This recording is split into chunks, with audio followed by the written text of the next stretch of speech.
Sanirudaha.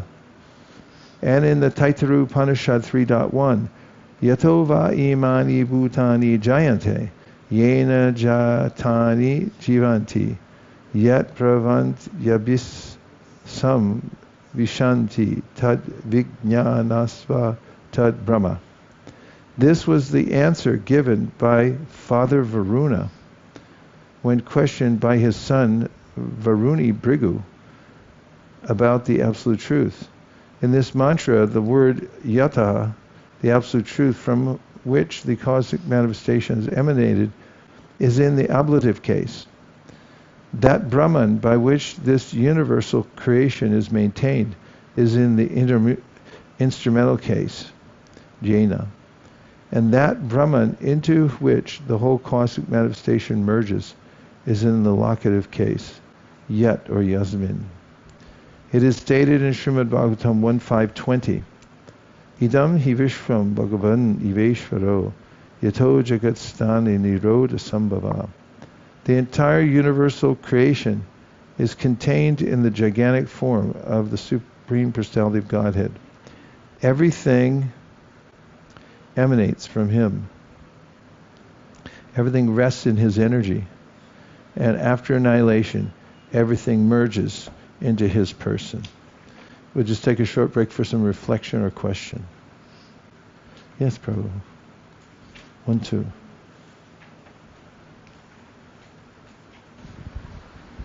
It's interesting that this observation by Chaitanya Mahaprabhu that the Vedanta Sutra itself is clear, but Shankaracharya has clouded it with his imagination. This is accepted even by academic scholars, not in the same manner though. Ravindra Swarup Prabhu was explaining that when he was in the university, there were professors who said that if you read the Vedanta Sutra literally, you can't escape the conclusion that it's a personal text.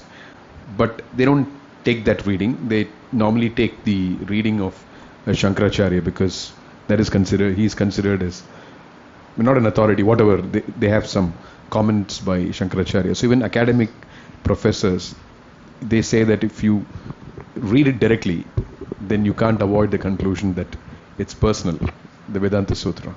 That's really interesting. But since there's some other opinion that's there documented, they sort of go along with it. They have very little interest in coming to a conclusion anyway, right? I mean, they have no vested interest in proving that Krishna is God. Yes? I had one question in the commentary for text 91 or 99 in chapter 6. It mentioned the 25 Lila avatars mentioned by Srila Rupa Goswami in the Laghu Bhagavatamrita. And in that list of 25, Buddha is listed. But then the next paragraph it says, in this age of Kali, there are no Lila avatars. But as far as I understood, Buddha is mentioned in the Bhagavatam as appearing in the age of Kali.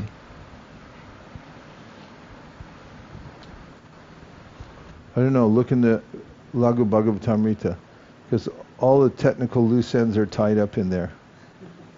It's remarkable, actually, and that's why he made that book, is to answer all these little nitpicky questions. And if we have one, we can look at it, grab it later and just research it. Yes, Prabhu?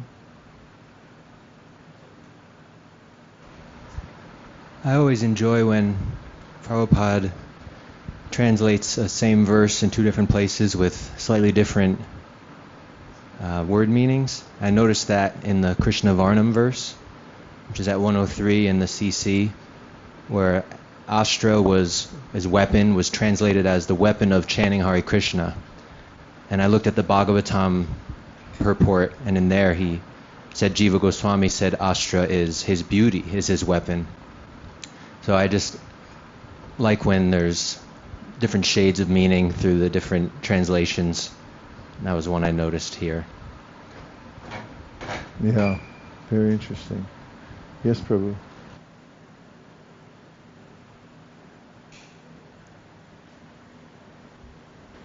Yeah, in Encyclopedia Britannica, if we look at the Vedanta, then it's mentioned that the scholarly consensus is that the conclusion is Bheda.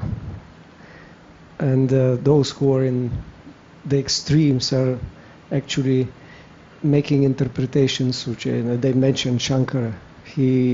In some places, he really goes out of the direct meaning just to fit his purpose of monistic conclusion. So that's obvious and they say also he's contradicting himself in many places. And one thing is that he in many of the sutras in Sharika Bhasha mentions that Narayana is Parabrahman. So they say, well, he seems to be a Vaishnava because he states that he equals, and even Prabhupada quotes him in Bhagavad Gita's introduction. He says, Narayana Paro Vyaktat. He's not mundane like later on they say Mayavadi. So interesting to know the academics following that point. But the other thing I wanted to comment was on the exchange between Bhattacharya and Gopinathacharya.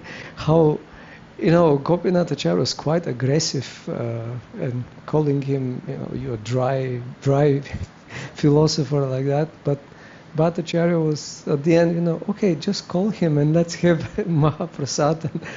And it's just the culture is so. Of course, Prabhupada explains because they were relatives. He could afford to use all kinds of strategies like ninda and to blaspheme him, to praise him, to ridicule him, because they're intimate. But it's just their argument was so gentle and nice. Even they were insisting on their point. It's a good illustration of the culture in debates. And there was no internet. Otherwise it would have blown up. Okay, any from the outside? Yes.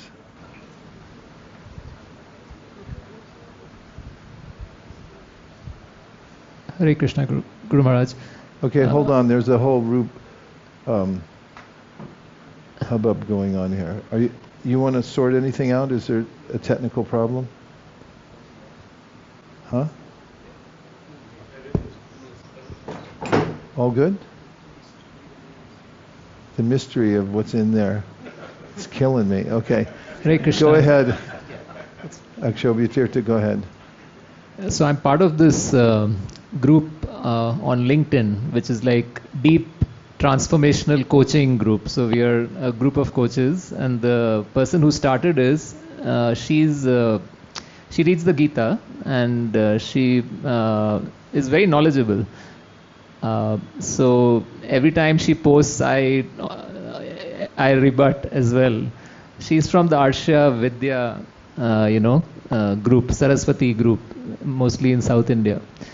And so I always add a little bit about the personalism, and I feel that there is a cancel culture. When people cancel you, saying that, okay, this person is just going to talk about God and not get the juice out of, the Gita for running a coaching practice better. Yeah. Whereas I'm trying to direct them to, not in an arrogant way, but just, putting my point forward, which many are appreciating, but many are also canceling. So is it okay to continue or just, not do it? I mean, if you've got a job there, you might want to think about it. But it is, it's an art to figure out how far you can go and certain forms, and it's definitely an important observation about where people don't want to go. It's that we'll accept any kind of academic investigation as long as nobody makes an absolute claim that there is a God. Then from academia or in the corporate culture, then you're canceled, unless you're in some heavily Christian place and the corporation's run by somebody who wants to propagate that. But that's the general thing. But the question of how much to add. A lot of it has to do with timing.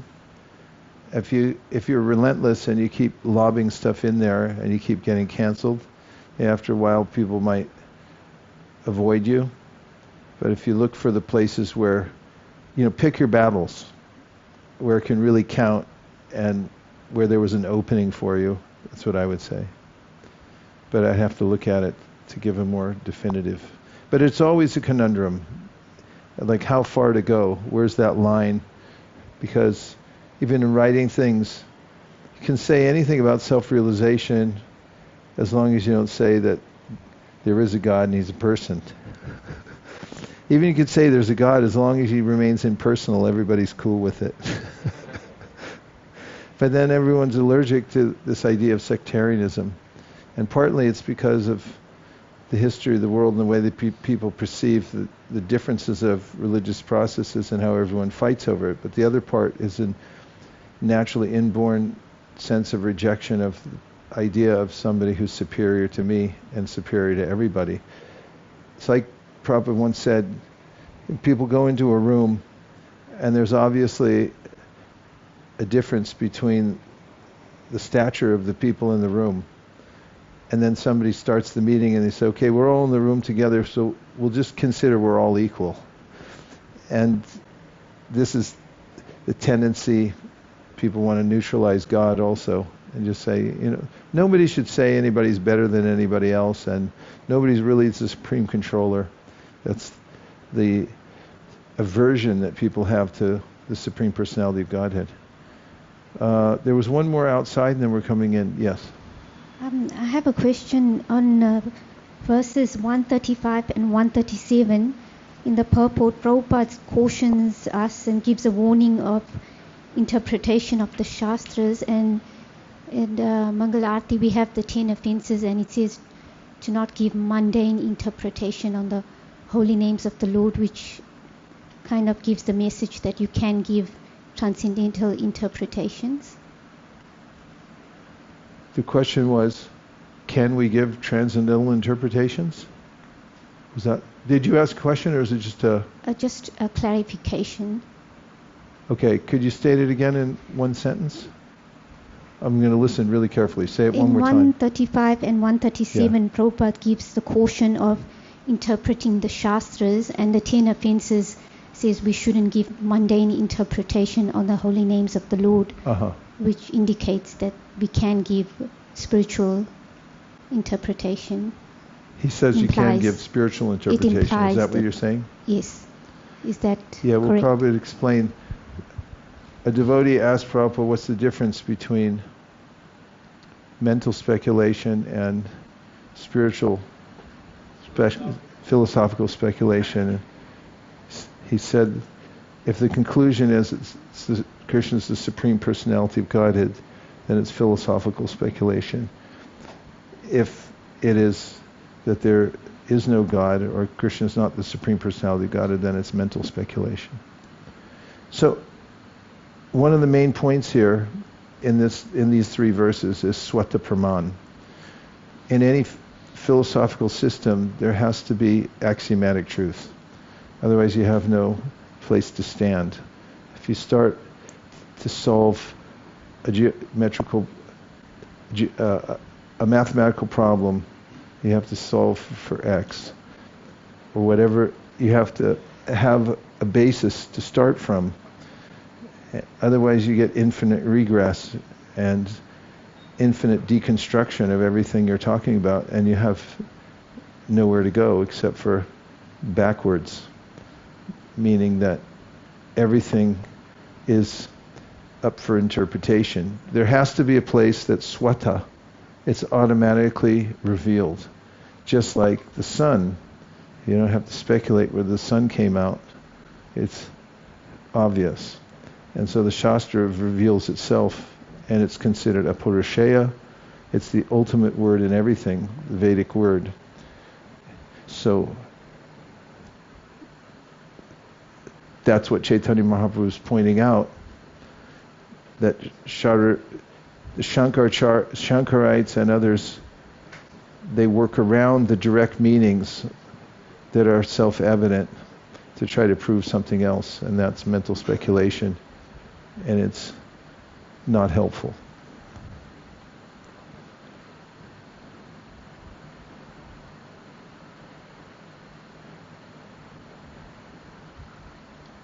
I mean, transcendental or spiritual speculation, just really, what does it mean? It means to think about ways to prove that Krishna is the Supreme Personality of Godhead. And you might look at a situation and interpret it, bring it as a metaphor, and say, oh, just see how this proves. Here's a bridge, and we need a bridge to get to the spiritual world. So there's a metaphor, and you look at the world and you think about it in various ways, philosophically, how it relates to proving that there is a Supreme Personality of Godhead. That's spiritual. If you speculate and it brings you to an erroneous conclusion that there is no soul and there is no God, then that's mental speculation. So yes, there is spiritual speculation. Speculate. Hold on. Tell you what I'm going to do for you. Throw in for free. What is the etymology of the word speculate?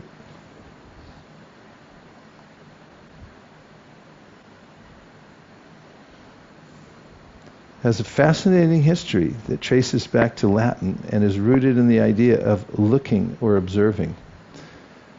Latin origins from speculare, meaning to watch, observe, spy out. This comes from specula, watchtower, which is derived from specere, to look at, behold. Related Latin words, speculum, mirror, something you look into, spectare, to watch. So originally, to speculate meant to watch carefully and to examine. It arrived in English in the late 16th century, around the 1590s.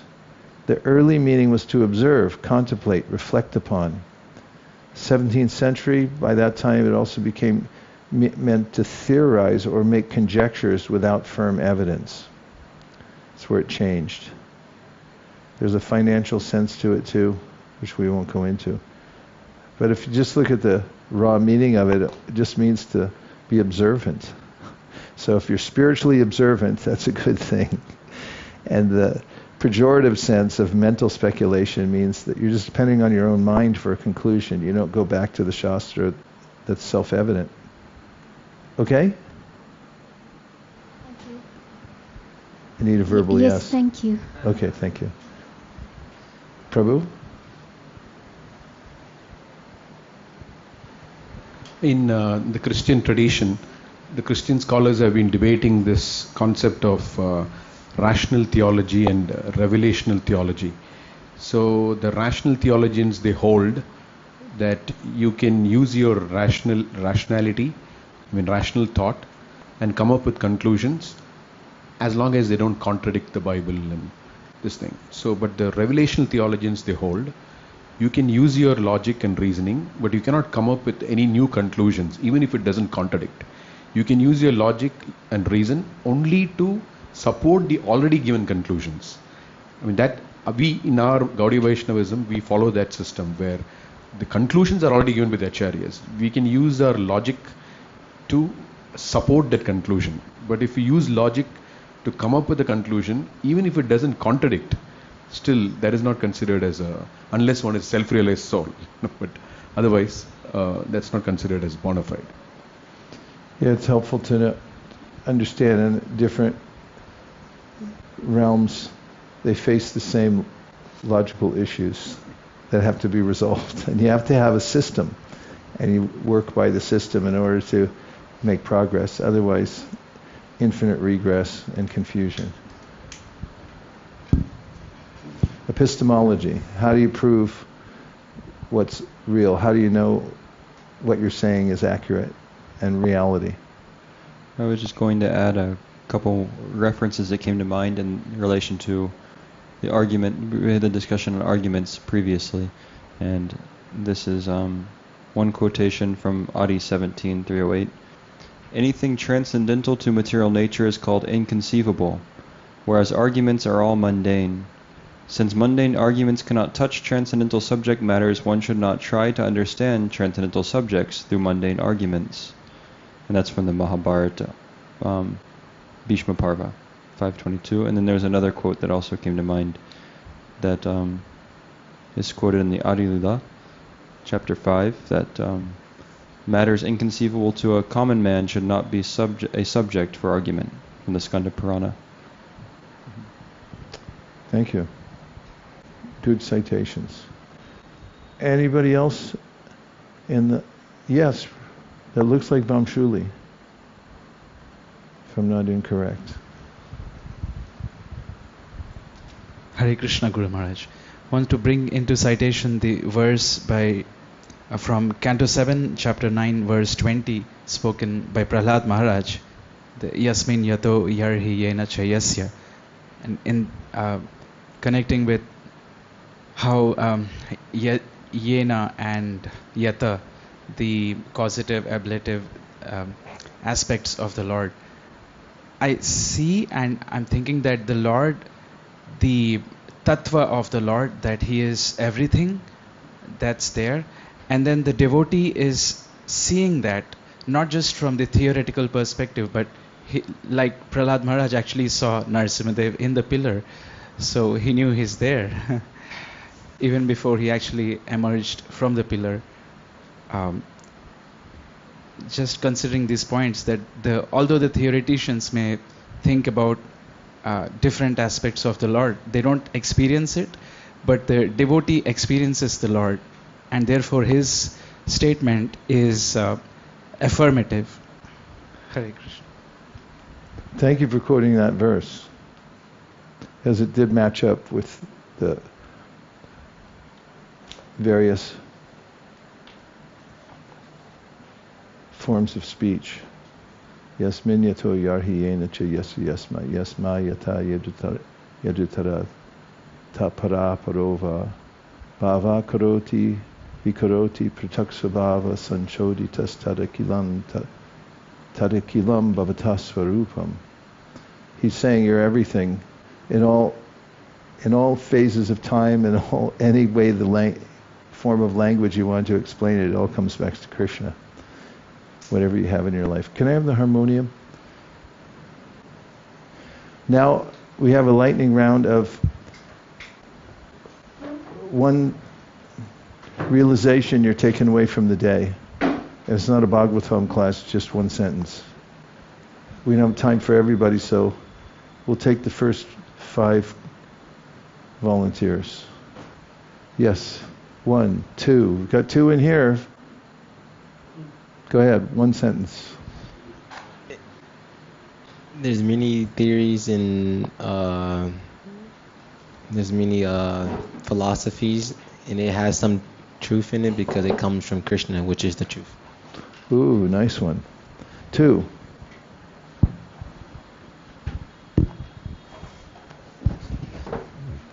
Hare Krishna. Caitanya Charitamrita is the perfect meal or the complete beverage. Everything is in it. It's nourishing, satisfying, and highly addictive. Jai. That's nice. 2 nice ones. Okay, let's see how the Outside People's Party can do. Okay, there's number 3 from the Outside People's Party. Krishna is easy to please. Krishna's what? Easy to please. Krishna's easy to please, whereas family members not so much. Okay, let's see any more. That's we have 3, we need 2 more. Yes. Krishna matirastu. Yeah, and what does that mean to you? How are you taking that away? How's that? So if my children or anyone younger than me asks me for blessings, I would say Krishna matirastu. May your attention be on Krishna. Sweet, sweet. Okay, here we go, number 5, Patita Pavana.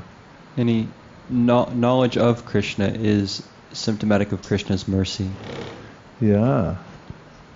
Thank you very much. And much, much more, right? We could go on all day because we took in so much. And it's all in there. We'll come out at all the right times. Let's end with just a little kirtan. Okay? And we'll get just a little warm up for the for the Kartik season. Do we have our certified percussionists?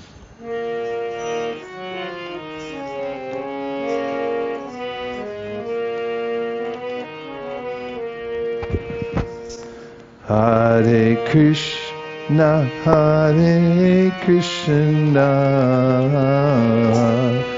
Krishna Krishna, Hare Hare, Hare Rama, Hare Rama, Rama Rama, Hare Hare.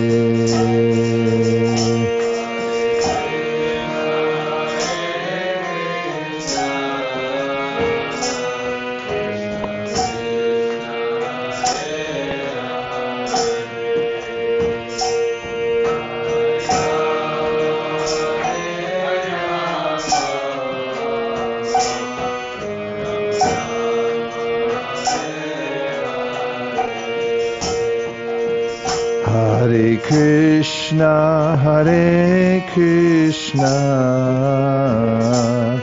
Krishna Krishna, Hare Hare, Hare Rama, Hare Rama, Rama Rama, Hare Hare.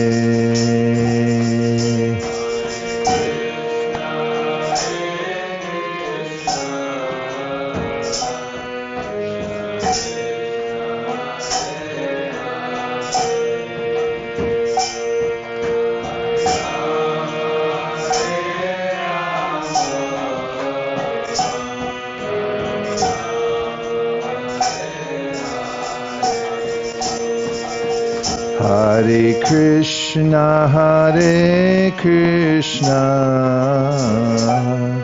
Krishna Krishna, Hare Hare, Hare Rama, Hare Rama, Rama Rama, Hare Hare.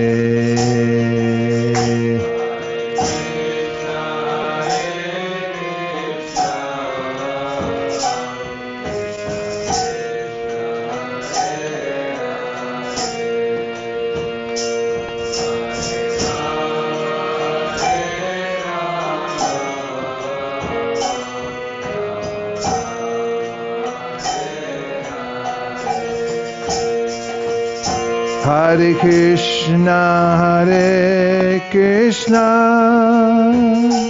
Krishna Krishna, Hare Hare, Hare Rama, Hare Rama,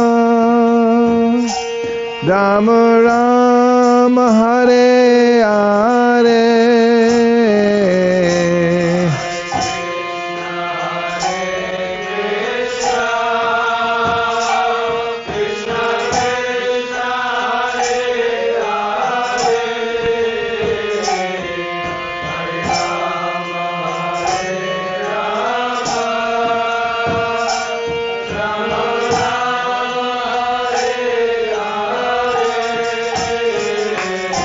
Hare Krishna, Hare Krishna,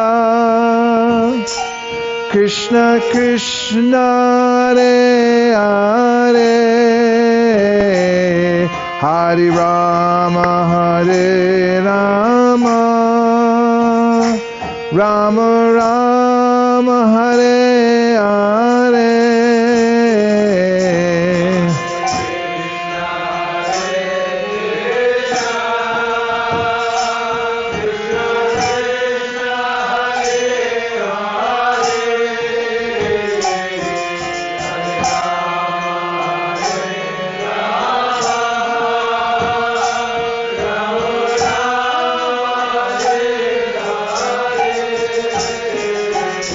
Hare Krishna, Hare Krishna, Krishna Krishna, Hare Hare, Hare Rama, Hare Rama, Rama Rama, Hare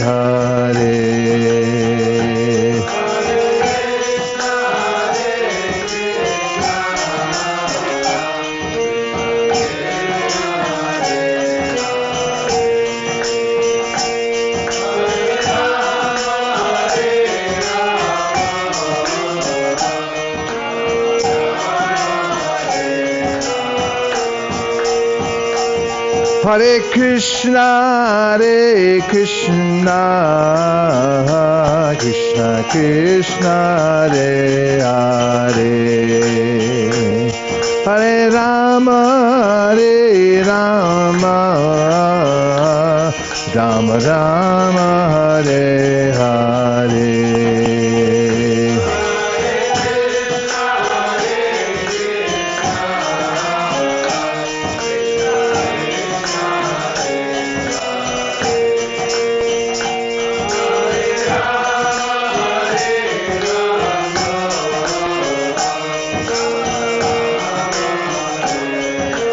Hare Krishna, Krishna Krishna, Hare Hare, Hare Rama, Rama Rama, Hare Hare.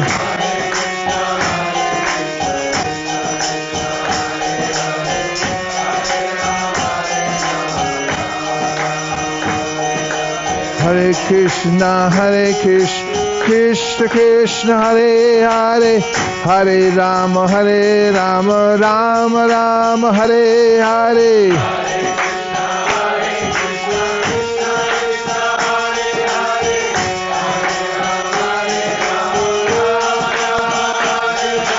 Hare Krishna, Krishna Krishna, Hare Hare, Hare Rama, Rama Rama, Hare Hare.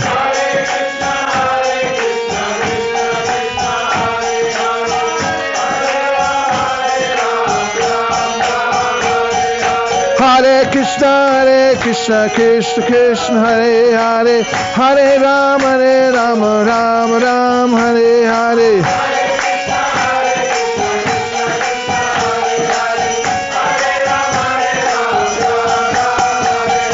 Hare Krishna, Krishna Krishna, Hare Hare, Hare Rama, Rama Rama, Hare Hare.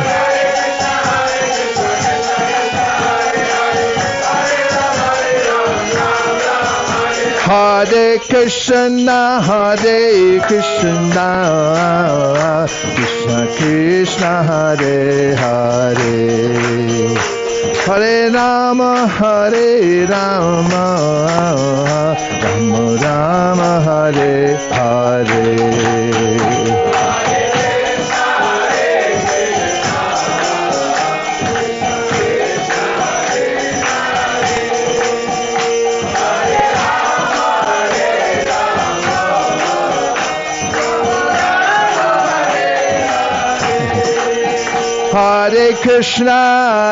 Hare Krishna, Krishna Krishna, Hare Hare, Hare Rama, Rama Rama, Hare Hare. Rama Rama, Hare Hare.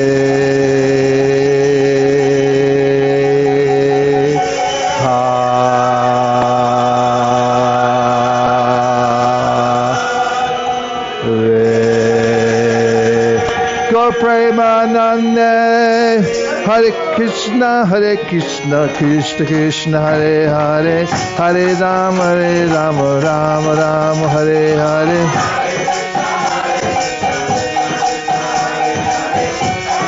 Hare Rama, Rama Hare Hare. Gaur Premanande, Hare Hare Bol. Dear Srila Prabhupada, dear Shri Caitanya Mahaprabhu, Shri Shri Panchatattva, Shri Shri Gaurnitai, Shri Shri Krishna Balaram, Shri Shri Radhe Shyam. If you so desire, please instill in us the simplicity to accept the straightforward statements of the great acharyas. Thank you for considering our request. Om Tat Sat. Everyone agrees with this prayer in whole or in part. Please unmute and say Hare Krishna. Hare Krishna. Gaur Premanande. Nitai Gaura Haribo. Haribo. Haribo, Nitai Gaura Haribo, Nitai Gaura Haribo, Haribo. Somebody's off. Haribo, Nitai Gaura Haribo. Vanchakalptarishta kripasindavevacha patitanam pavanebhyo vaishnavebhyo namo namaha. So dear Prabhu, tell us what we've won. Sweets. From where? My God, how do they do it? How did they even get in the country with all that? Fantastic. Sweets from New Govardhana. These are the most sublime sweets I've ever seen in my life. Hare Krishna. Thank you, residents of New Govardhana. Opulence. Hare Krishna.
मेरे को दे दो thank you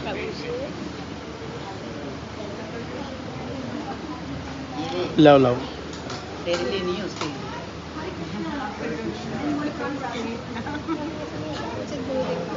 तेरे को दो दिए बता दे एक डब्बा खाली हो गया आपको नहीं मिलेगा डब्बा खाली हो गया तो मंगा के दूसरे डब्बे से निकाल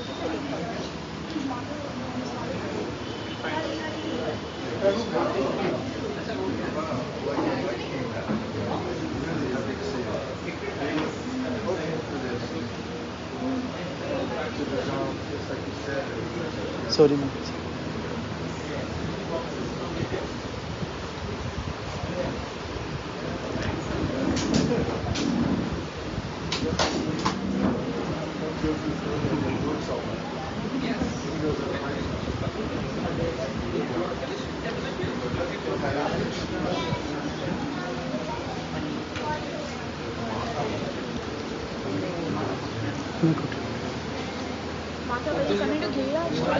I'll take one for the video.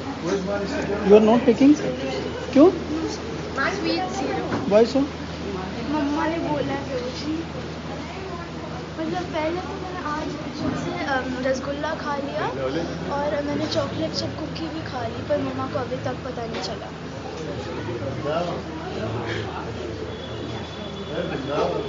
Should I help? Wiring or something? Oh, Prabhuji, I will tell you how to fold. Just give me 1 minute.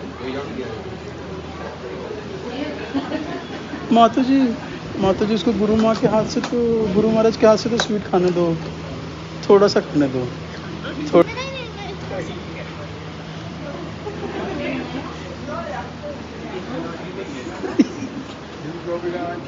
जय